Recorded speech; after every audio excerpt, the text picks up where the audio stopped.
Syria में बढ़ते तनाव के बीच तुर्की और इजरायल आमने सामने है। तुर्की की ओर से इजरायल के गोलान हाइट्स पर कब्जे की निंदा की जा रही है। इजरायल का आरोप है कि तुर्की की ओर से सीरिया में आतंकी गुटों को मदद देकर चीजें खराब की जा रही हैं। उधर तुर्की के राष्ट्रपति एर्दोआन ने यूरोपीय आयोग की अध्यक्ष उर्सुला वॉन डेर लेयन से 1 बिलियन यूरो मिलने की खुशी का इजहार जिस अंदाज में किया, उससे अमेरिका और इजरायल दहल गए। एर्दोआन ने सीरिया में नए युद्ध का ऐलान किया, जिसमें तुर्की खुलकर जंगी हथियार चलाएगा। सीरिया के एक फाइटर ग्रुप का खात्मा करने तक ये युद्ध लड़ा जाएगा।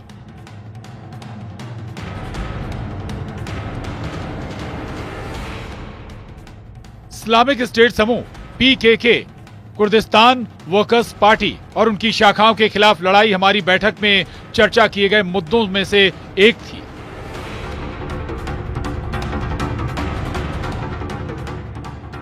तुर्की एकमात्र देश है, एकमात्र नाटो सहयोगी, जिसने जमीन पर दोनों आतंकवादी संगठनों को हराया है। हम निश्चित रूप से इन संगठनों को बढ़ने नहीं देंगे। हमारे क्षेत्र के भविष्य में IS या PKK और उनकी शाखाओं के लिए कोई जगह नहीं है। तुर्की ने जिस कुर्द फोर्स के सफाए का ऐलान किया है, वो सीरिया में अमेरिका की मददगार है। तो क्या बशर का तख्ता पलट एर्दोआन का ब्लंडर है? क्या इजरायल के जबड़े में फंस गया कमांडर जुलानी? सीरिया को रौंद रही इजरायल सेना आगे ही बढ़ती जा रही है। सीरिया के एक सूबे को नेतन्याहू आर्मी ने अपने कब्जे में ले लिया है। पर्दे के पीछे से युद्ध भड़का रहे एर्दोआन को आर पार की लड़ाई शुरू करनी पड़ रही है। तुर्की ने इजरायल से सीधे न भिड़कर सीरिया में मौजूद अमेरिका के सबसे बड़े सहयोगी फोर्स के सफाए का इरादा जाहिर कर दिया है।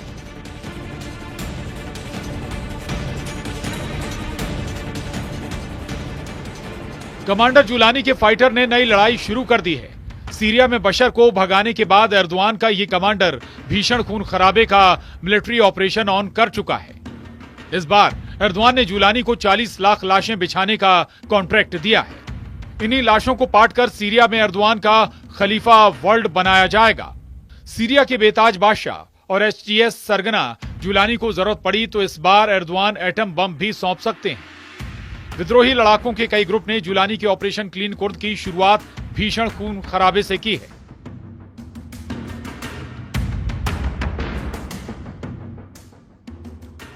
सीरिया और तुर्की बॉर्डर पर सैन्य हलचल तेज हो चुकी है। सीरिया के नक्शे पर नया वॉर जोन एक्टिव हुआ है।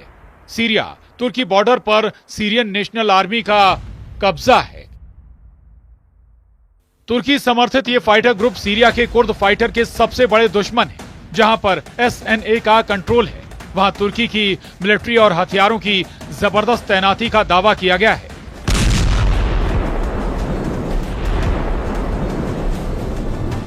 पश्चिमी मीडिया रिपोर्ट में दावा किया गया है कि कुर्दों के खिलाफ बड़े हमले की तैयारी कर रही SNA का हयात तहरीर अल शाम से गठबंधन हुआ है।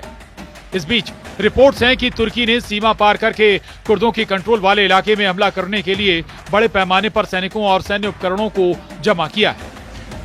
तुर्की के इस वॉर प्लान ने अमेरिका और इजरायल की टेंशन बढ़ा दी है, क्योंकि सीरिया में इस्लामिक स्टेट के खिलाफ लड़ाई में कुर्द फोर्स अमेरिका का साथ देते हैं। अमेरिका ने पहले ही ये डर जताया था। डोनाल्ड ट्रंप ने एर्दोआन पर आरोप लगाया था कि उन्होंने सीरिया में कब्जा कर लिया है। सीरिया के हालात बहुत तेजी से बदल रहे हैं। कोई नहीं जानता कि सीरिया के साथ आगे क्या होने वाला है, लेकिन मुझे लगता है कि सीरिया की चाबी तुर्की के पास होगी। मुझे नहीं लगता कि आपने ऐसा किसी और से सुना है, लेकिन मैं भविष्यवाणी करने में बहुत अच्छा हूं।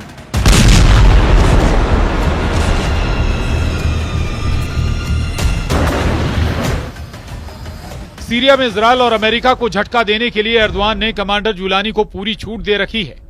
कुर्द फोर्स के खिलाफ ऑपरेशन में फ्रंट लाइन पर SNA के लड़ाके मोर्चा लेंगे। बशर तख्ता पलट जैसा वॉर प्लान कुर्दों के खिलाफ भी बनाया गया है, जिसमें तुर्की हथियारों से मदद पहुंचाएगा और तुर्की समर्थक लड़ाके युद्ध में कोहराम मचाएंगे। तुर्की समर्थित सीरियन नेशनल आर्मी ने युद्ध में शामिल होने के लिए 25,000 लड़ाके तैयार किए हैं। दावा यह भी किया जाता है कि SNA में करीब 80,000 से 1 लाख लड़ाके शामिल हैं। ज्यादातर फाइटर अरब और तुर्कमेन्स हैं।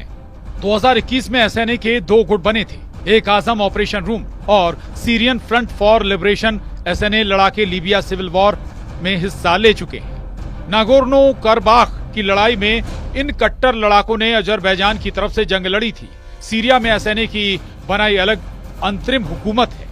कुर्द फोर्स के खिलाफ युद्ध में उतरे सीरिया नेशनल आर्मी के विद्रोही लड़ाके ब्रिगेडियर जनरल हसन हम्मादा के ऑर्डर को मानते हैं। सीरियन नेशनल आर्मी के खूंखार लड़ाके युद्ध अपराध के लिए खाड़ी देशों में भी कुख्यात हैं। तो क्या बशर अल असद की तरह कुर्द फोर्स भी जूलानी के डर से सीरिया छोड़ भाग खड़ी होगी? क्या कुर्द लड़ाके तुर्की के आगे सरेंडर कर देंगे? कुर्द फोर्स की ताकत और उसका जंगी इतिहास तो अलग कहानी बयां करता है। सीरिया के लगभग 25% इलाके पर कुर्दों की सीरियन डेमोक्रेटिक फोर्स का कंट्रोल है। 2021 तक कुर्द फोर्स के लड़ाकों की गिनती 1 लाख के पार पहुंच चुकी थी। कुर्द लड़ाके एर्दवान के लिए लंबे वक्त से सिरदर्द बने हुए हैं। इनकी सबसे बड़ी मांग अलग कुर्दिस्तान देश बनाने की है। कुर्द लड़ाकों ने अपने संगठन का नाम पेशमेगा रखा है, जिसका मतलब होता है वो लोग जो मौत का सामना करते हैं।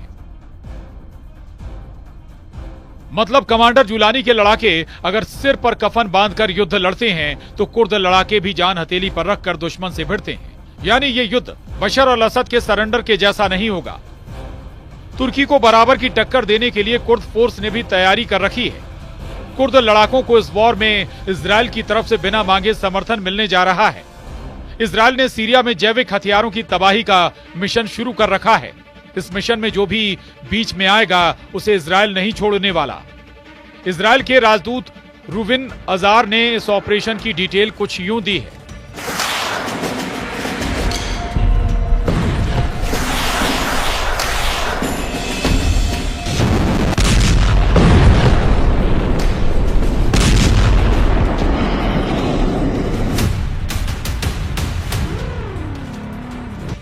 इसमें कोई संदेह नहीं कि सीरिया में कई कट्टरपंथी समूह हैं। सीरिया कई वर्षों से इजराइल के लिए खतरनाक रहा है क्योंकि वो रासायनिक और जैविक हथियारों सहित सामूहिक विनाश के हथियार जमा करता रहा है। उन्होंने परमाणु कार्यक्रम करने की भी कोशिश की है। इसलिए इजराइल ने पिछले हफ्ते बहुत बड़ा उपकार किया है।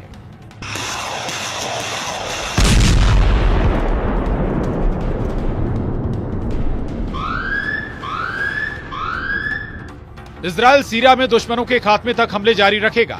इस हमले की जद में चाहे कमांडर जुलानी आए या फिर तुर्की के सपोर्ट से युद्ध लड़ रहे सीरियन नेशनल आर्मी के विद्रोही आए।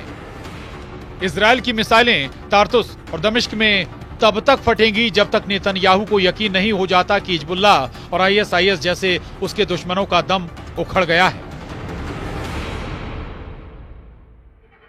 कुर्द फाइटर्स के लिए इजराइल के हमले जहां मददगार साबित हो सकते हैं, वहीं एर्दवान का ख्वाब चकनाचूर होगा। हालात अगर हाथ से निकलते हैं तो तुर्की कुर्दों के सफाए के लिए महाविनाशकारी हथियारों का इस्तेमाल भी कर सकता है। तुर्की के पास अमेरिका के दिए 100 एटम बम है। नाटो फोर्स का सदस्य होने के नाते तुर्की में अमेरिका ने 100 एटमी हथियारों की तैनाती कर रखी है। दुनिया के सबसे घातक हथियार किसी भी फाइटर ग्रुप के हाथ में लगे तो सीरिया ही नहीं कई देशों तक तबाही मच सकती है।